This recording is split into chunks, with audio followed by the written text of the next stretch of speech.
And I realized I had to go a little bit more of the entertainment route before capitalizing on how small businesses can benefit from my services. And so I had to really put my ego aside, and despite the fact that I'm actually by nature a very, very shy person, I actually am a hermit. I do not socialize outside. I can say really with confidence and really without blinking, I don't have any friends. I don't have people I hang out with on Shabbos meals.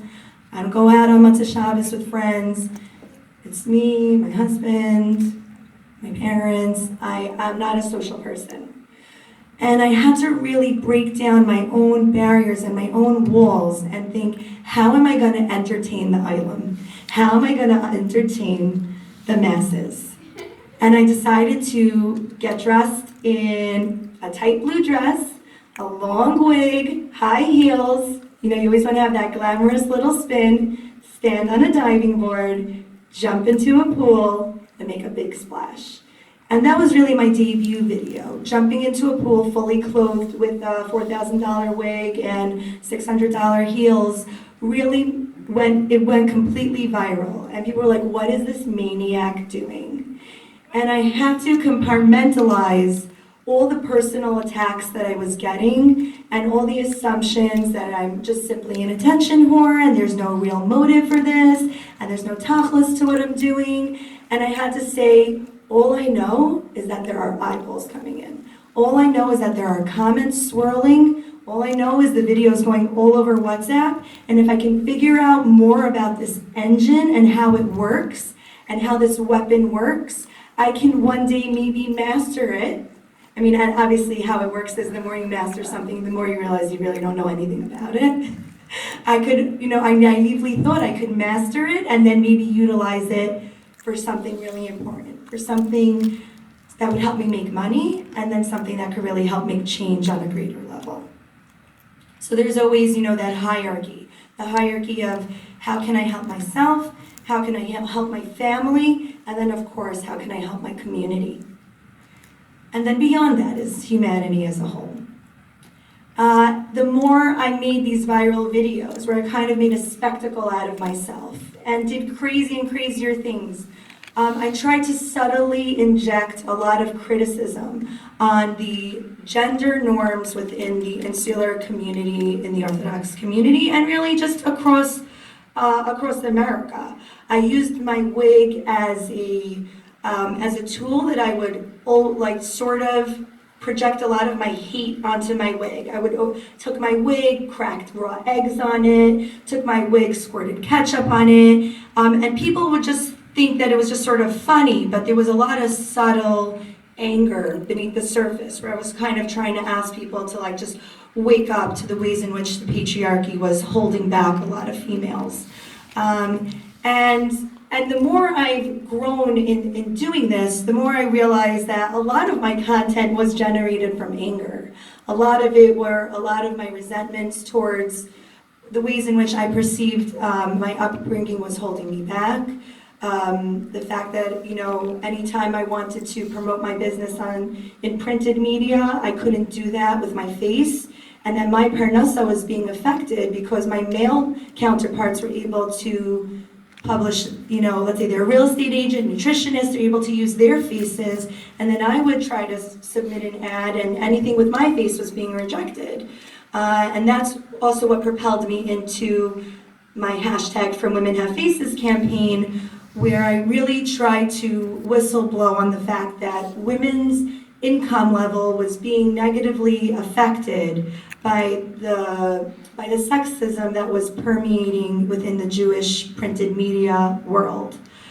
But as I've grown more and as I've sort of come to terms with a lot of my anger, I have also realized that there really has to be a line where where do we draw the line in protecting our brethren and protecting our religious rights, and where do we draw the line on advocating powerfully and meaningfully and without negativity for our own sisters and our own brothers. And this is a very fine line to walk in general when you're navigating, social media, when you're navigating anything in public, and I just use social media as much as possible to engage other people in this conversation.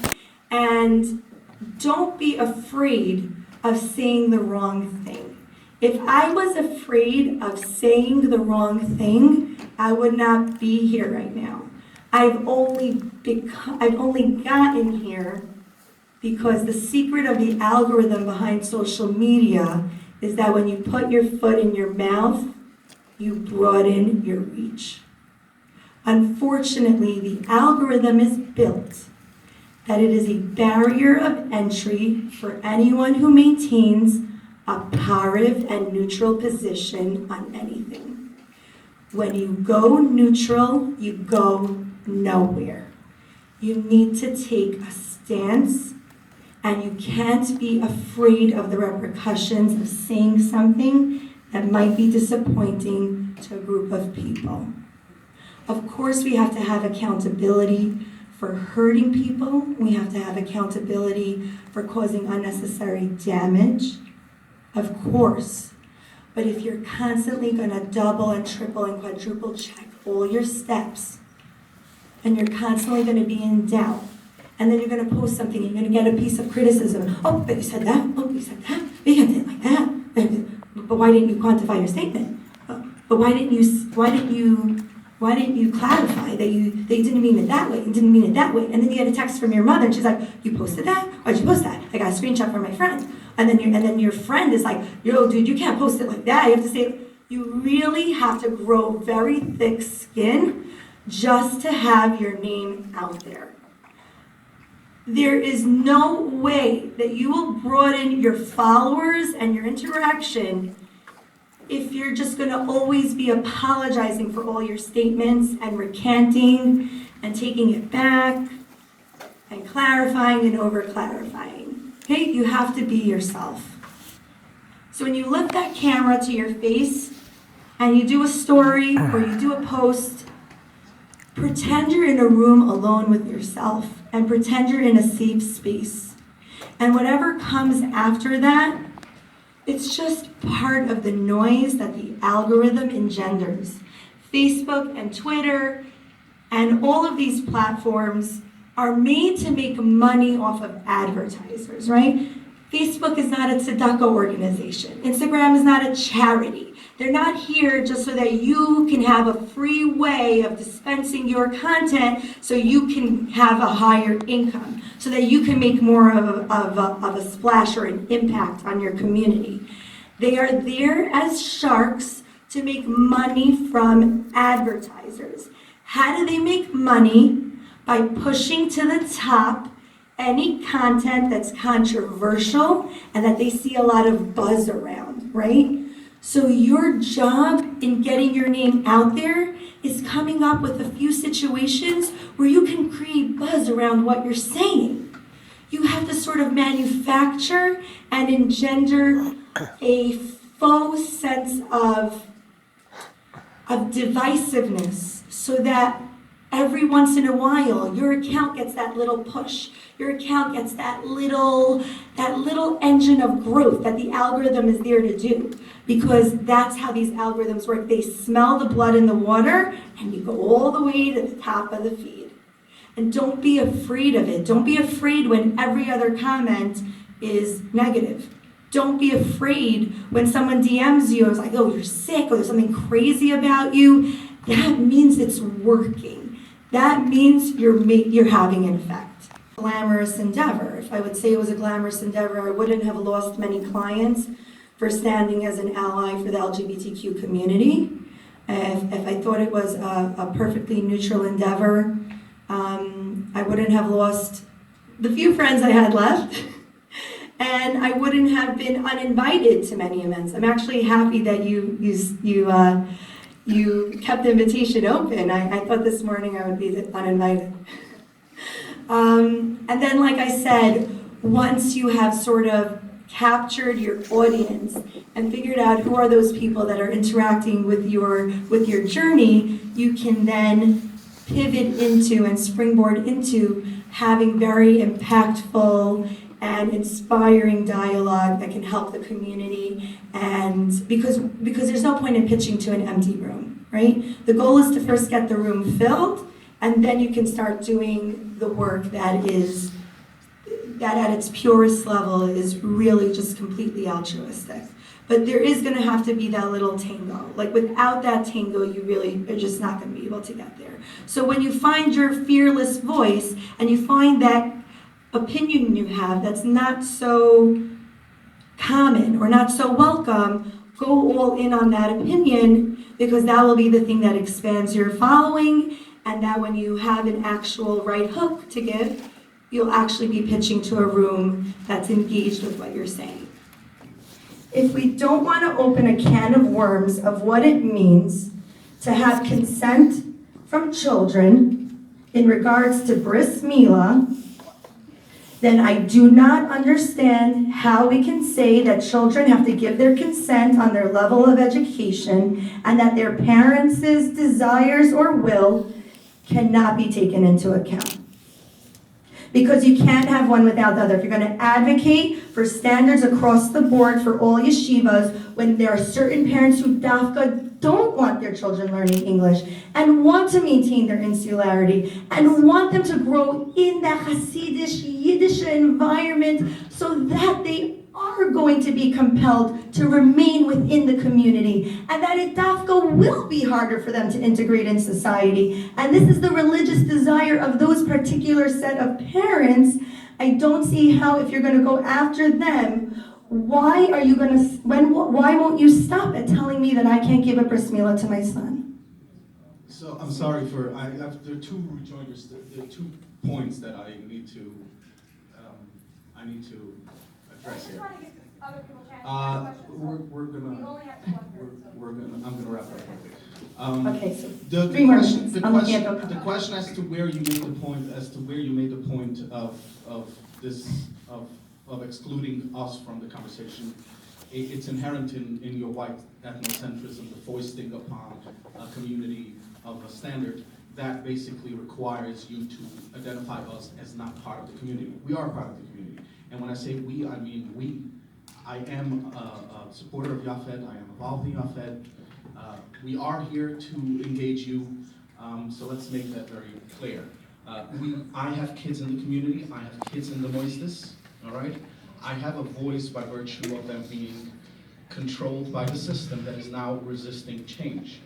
You seem to insist that as soon as you criticize, you seem to create the standard of who gets to have a say in that by excluding people on the basis of whether they're criticizing. It's a circular argument and it doesn't work. I love the criticism. I would love the idea of a revolt in front of the yeshivas. I would love the idea of going on strike and figuring out a way to get the maistas and the rabbanim and the aguda to be on your side. My only criticism is when we go outside the community and we malshin and we moser. That's my only criticism. We aren't going out. Okay, we are going to the people who have the ability to change things. And your second argument, the slippery slope argument, if we start that, next thing we're coming for baby's peepees. That argument is completely unwarranted because everything that exists now is new. The protection, the resistance of yeshivas to oversight, that is the new thing. Before Yoder versus Wisconsin, most states enforce their standards much harsher, and nobody was thinking of going after circumcision. And why would anyone think about going after circumcision? We live in a country where the majority of babies are circumcised by their parents. Because they don't have consent from the baby. Nobody. That's a red herring. Nobody is coming after that. If the parents are not happy, if you're not. Pardon? I'm pretty sure it's like, don't quote me on this, but I'm pretty sure it's illegal in San Francisco. Yeah, I'm pretty sure it's not. If you're talking about Matzitza B'Peh, even that is not illegal. It's, no, pretty sure. I am. But the bottom line is that I am a parent. Basically, they were trying to make it illegal because you shouldn't. People try a lot of things, okay? That's not a reason to do panic mongering. You guys have to agree to disagree. That's fine. That's fine. I identify as a from Jew. I identify as a from Jew, And I was terrified of putting my own child in a yeshiva, terrified of it, and I didn't do it. My son's in a charter school. And I believe that is testimony to the fact that if a parent is dissatisfied with the educational level of the school that they're in, then they need to put their child in a different school. Or they need to figure out how to organize in a way without government intervention on how to change the standards in that school. That is the only thing I've said. I'm going to have to talk without the microphone. Okay, can we circle? I really want to get Government intervention simply a way for organizing through essential mechanisms? Okay. Other people Okay. have to go to class. Let's. Okay, I really love that. I want to I'm continue. terribly sorry that I am interfering with your social media training on how to be But by the way, how to be narcissists successfully. You will. I'm sorry. I give the floor back. no, it's okay. It's okay. First of all, I'm just so grateful that an actual physical manifestation of how social media works is actually present in the room. For me, that is like, unfortunately, it's just more positive reinforcement for crazy statements. I want to follow up on something you said. You made a point that Yeah. if you did not, that if you wouldn't have made that comment, Mhm. you wouldn't have had the criticism, we wouldn't have been here, It's true. because who would have cared? Yeah. So my question to you is, how do you justify, you are super good, according to your presentation, at getting the algorithm to work for you, and hopefully you'll benefit for it, for Right. business. But how do you justify screwing over tens of thousands of kids because you have successfully justified The your message algorithm? of what I'm saying is still correct. It's when you use language that's a little bit more extreme and divisive to create conversation. But I'm not actually betraying my own moral compass of what I believe is accurate and truthful and just. I stand by my tweets and my statements, but I try to craft the usage of language and dialogue that is a little bit more divisive in the attempt to increase the algorithm. So let That's me what I clarify do. what I meant. You use certain language that you think is just a little divisive and just a little controversial that works with your moral compass, whereas our side and is justifying everything we're doing, that is major damage that is far outweighs I your hear you. algorithm going I up. hear and you. I want to know how you justify that. I hear you, and I'll answer you the same way. The Rabbanim asked me the same exact question in regards to taking a photo with Abby Stein. In regards to standing up for a kosher restaurant who was being threatened by their mashkiach that they're going to take away their hashkacha if they have an event that is being held by an alleged member of the gay community. I'll answer you the same way. I don't operate based on fear and risk. I operate based on reward and the potential for building bridges. If I were to focus before I tweeted or posted anything on the possible negative repercussions and damage, I would never say anything. And that's the point of what I'm talking about with social media. And it's so amazing to have actual we can, every time I say something, I can actually come back to this example and say, look how it happened, look how it played out.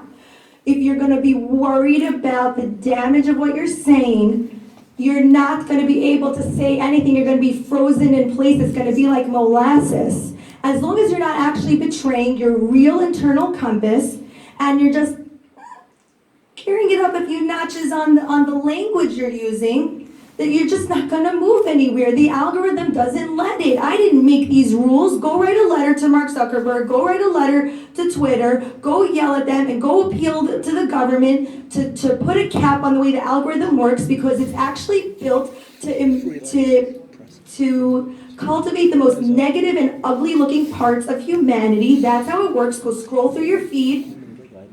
Then we can go have a protest on the way it's poisoning our psyches. But this is how it is right now, so we have to work with it. Right, that we should not disinvite people on the basis of things that disagree with. She didn't argue approach. She excluded people. He argued approach. a lot of people argue, Coach. I am not an activist because of my obvious the podium. And we're gonna take a nice group picture, and she's gonna post it. I'm not a good followers are gonna see her, and you're The gonna be question famous. here is, Please, everybody, come down and take a why picture. is Thank she you. calling? Why is she calling actual activists? She is disqualifying people from joining the debate on the basis of them having left the community, which is a terrible, terrible, terrible thing, because it basically means that the community is automatically immune from criticism. Because the community has a tendency to shove people out who disagree with them. So by saying the only people who can criticize the community are the people within the community, you are absolving the community immediately from any criticism. But she's pushing that. And if you take that same argument and you point it at her argument that the community be less misogynistic and more friendly to women could be addressed the same way and has been addressed the same way. The Hasidic people look at her and say, "You're not one of us. Why are you telling us what to do?" You constantly went down 3 steps down the logical pipeline, down the logical rabbit hole, and then backed off and started attacking your interlocutors. Which, again, you might be saying that this is strategic. I find it problematic because you are looking to run for office. If your entire political career is going to be restricted to policy by soundbite, then I have a problem with you beyond this particular position.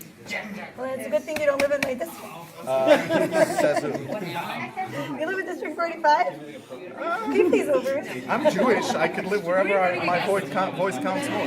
I hear what you're saying. I appreciate what you're saying. I'm so grateful that you took out the time to advocate for the reason for this Look, I'm really so grateful. And But for you're the not voices that you do, engaging. okay, but for But the you voices are- that you you are- represent, I appreciate what you're doing.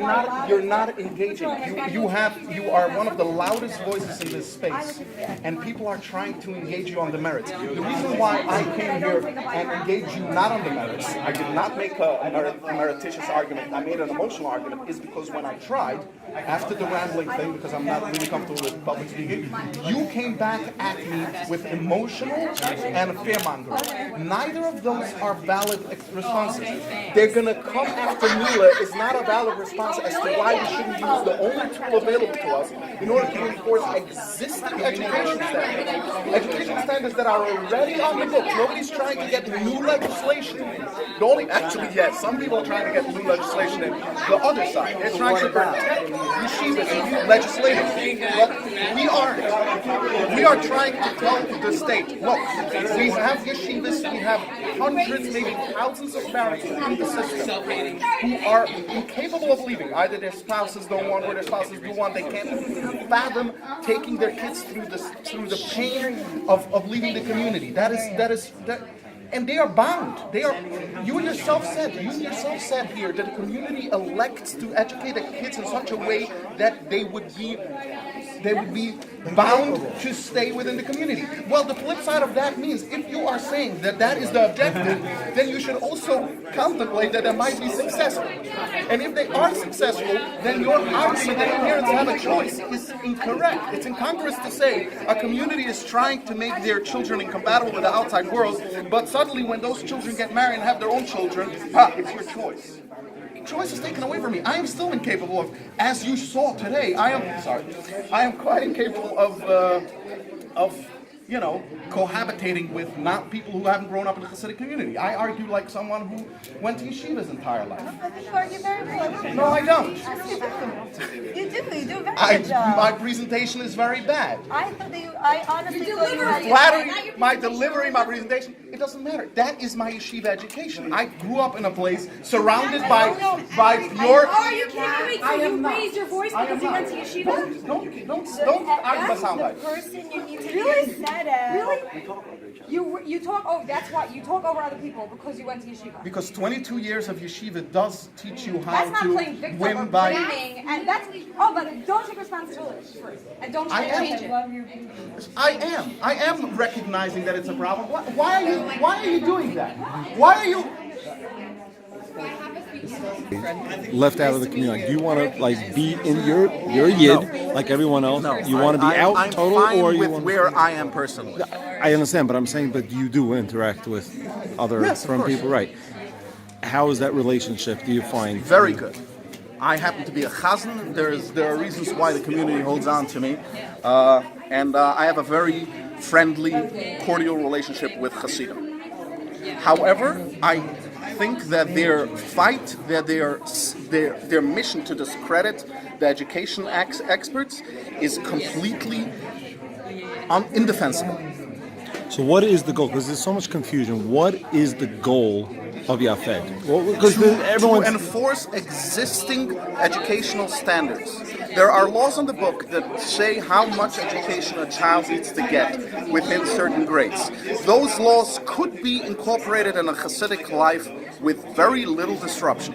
Hasidim don't want that. The reason why they don't want that are numerous. Every one of them has a different way of framing Okay, it. but is this only a Hasidic problem, or this in the Mostly Chashidic? Mostly Okay, so Hasidic. why did Naftali make this in a generalization? And that's what angered me.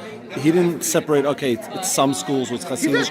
It was everyone. Everyone's That is not suffering true. now. Everyone is That is like not labeled as the yeshiva system, meaning everybody. I am sorry to tell you that the only people who want to make the argument about everybody rather than the specific Hasidic schools that are insufficient, that give insufficient education, are the Hasidic specific schools. They have closed the ranks around something that shouldn't have to close around, because Hasidim have been saying for years, have been telling the people to their left, don't comply. This is the thin edge of the wedge. They come after you, they'll come after us next. They'll come after Bris Milah next. Those arguments are very old arguments. She didn't come up with it in the last few months. It's the thin edge of the wedge, slippery slope. Don't let them in. You give them a finger, they take a hand. That has been going on for a very long time. Okay? Now the Litvische and the left have bought their argument. And the reason why they've bought that argument is political expediency. Because everybody understands now there's a much larger benefit in the risk, in the cost-benefit analysis of being politically cohesive and presenting a single front. It's flipped recently. Their power is much greater when they work together, and the benefits to be had from working together and closing ranks on all of those issues is much greater.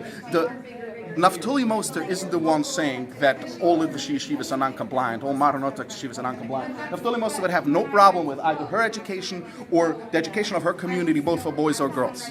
They are fully compliant. They go through they get regions, they go into college without any problem. Some of them actually outperform public schools. Nobody would have a problem with that. But you think that Naftali Moser has a problem with that, and that shows you the success of the Frum community in closing ranks. Wait, so what's the song? It's about you come after one of us, you come after all of us. But he's not coming after all of us. Naftali Moser has nothing to do with the Bris Milah, which is just a red herring. It's just the thing to distract from the actual issue. Nobody cares about it. So would you agree there has to be a little more Ahavas Yisrael, caring for one each other instead of everyone, oh, you don't agree with me this.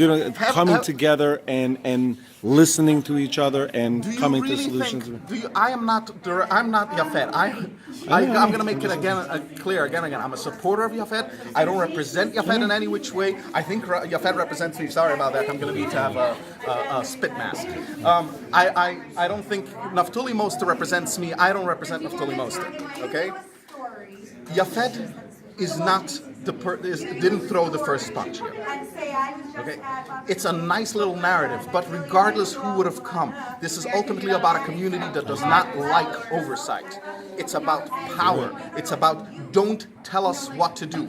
If you want more than that, if you want to have a perfect example of how this community, the perfect confluence of how the community has their hatred of interference coupled with their lack of education, you should see. Yesterday I got a clip by Isaac Abraham. He's giving an interview to Pix11 or whatever their name is, right? Oh, some Jewish reporter, I think. And whatever. he's a representative of the community, and he starts out by saying that the mayor wanted to find kids Moisdes who have.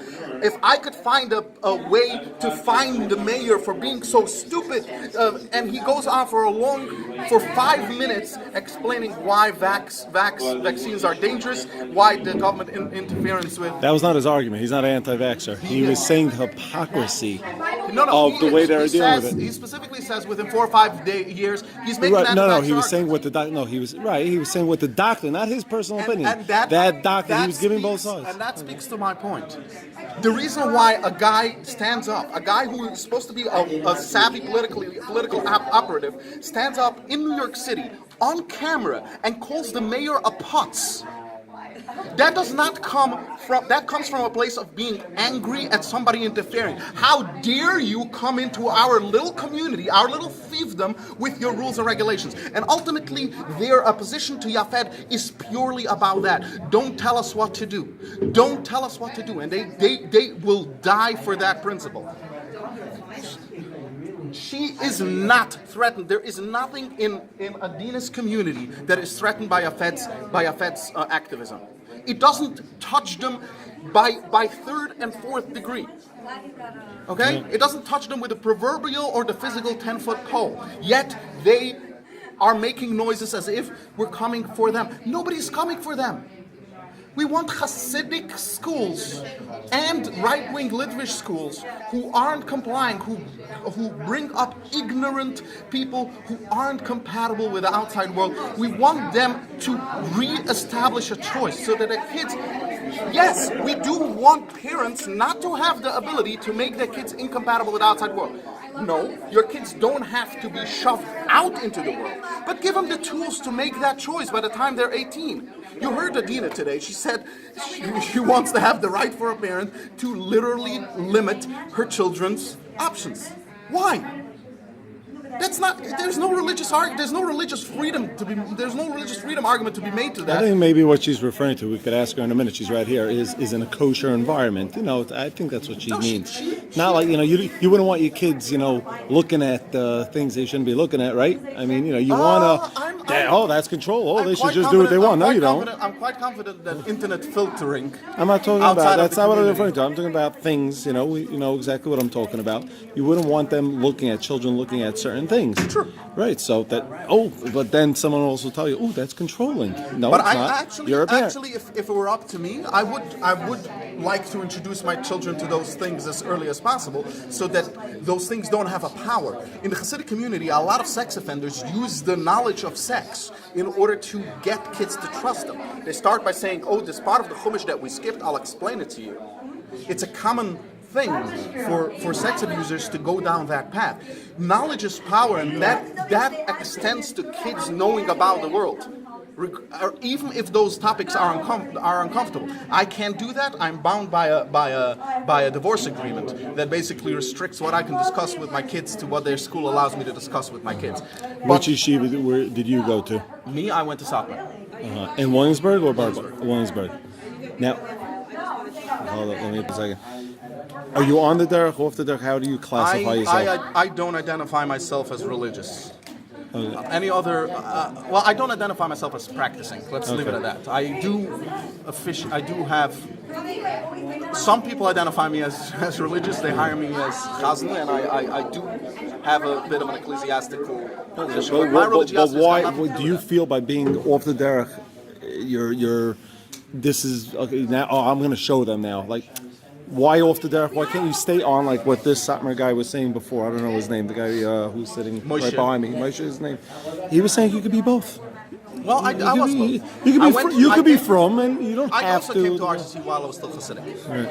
But here's the thing. Again, I didn't know English. Hasidic is not a matter from. You could be from Litvish, from Hasidic. Whatever. From is from. I didn't know English until age 16.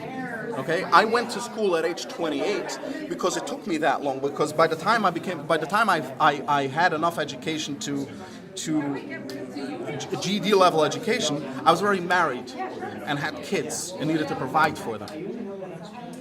So the system works. The intent of my parents to basically give me the kind of education that leaves me only one path forward.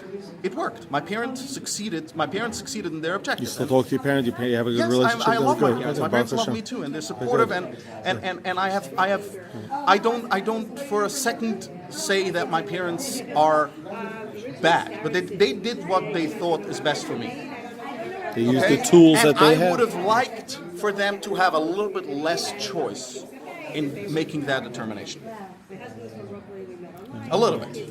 What would you recommend? I mean, when you see people go off the derech now, do you think that's like, that's going to change something? You know what? I'm going to go off the derech now because you did it. Again, they sometimes have legitimate gripes, but going off the derech is not the answer to changing the system. Going off the derech isn't the answer to a gripe. Going off the derech should be the answer to a change in your belief system. Right, but a lot of them, I mean, listen, you believe in Rabbanu Shalom, I'm sure, right? I mean, Can we not go into my personal beliefs? I'm not going to, again, I'm not going to I did theologize. not- I'm trying to let me bring put it to you this way. I did not leave the community because of gripes with the community. I left the community because I disagree with their philosophy. It had nothing to do. I was very. So why don't you just go comfortable to a community that does go? You could go to Flatbush, you could go to Marine Park, you could go to Let's- go to because- different places. You don't have to. Because where I am right now, that is what I believe. It's got nothing to do. I am not punishing anything and anyone. I didn't leave the community as a protest.